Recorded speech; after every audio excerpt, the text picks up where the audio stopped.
విశాఖలో నారాయణ విద్యా సంస్థల విద్యార్థులు జేఈఈ అడ్వాన్స్డ్ పరీక్షల్లో విజయకేతనం ఎగురవేశారు. ఉత్తమ ర్యాంకులు సాధించిన విద్యార్థులను అధ్యాపకులు అభినందించారు. గత 18 ఏళ్లుగా విశాఖలో నారాయణ విద్యా సంస్థలు ఎంతో మంది విద్యార్థుల్ని ఉన్నత శిఖరాలకు చేర్చిందని డీన్ రామలింగేశ్వరరావు వెల్లడించారు. ఓపెన్ కేటగిరీలో 261 వచ్చింది. మా కేటగిరీ ఓబీసీలో 27th ర్యాంక్ వచ్చింది. నేను సిబిఎస్ఈ తీసుకున్నాను. 500కి 461 మార్క్స్ వచ్చాయి.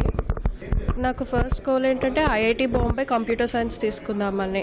సో అది అందులో సీట్ రావాలంటే ఓబీసీలో 40 లోపు రావాలి ర్యాంక్. నాకు 27th వచ్చింది. సో ఈజీగా వచ్చేస్తుంది కంప్యూటర్ సైన్స్. ఓబీసీ కేటగిరీ 285 వచ్చింది. 10th వరకు నేను ఎస్ఎఫ్ఐ స్కూల్లో చదువుకున్నాను. అంత ఐఐటి ఫౌండేషన్ ఏం లేదు. ఫస్ట్లో భయపడ్డాను. తర్వాత కాలేజ్కి వచ్చాక సార్స్ బాగా హెల్ప్ చేసేవారు. ఇక్కడికి వచ్చాక అలాగా ఈ 2 years బాగా కష్టపడి రోజు 12 hours చదివాను. ఇప్పుడు ఐఐటి సీట్ వచ్చింది. అదే ర్యాంక్ మంచి ర్యాంక్ వచ్చింది. చాలా హ్యాపీగానే ఉన్నాను.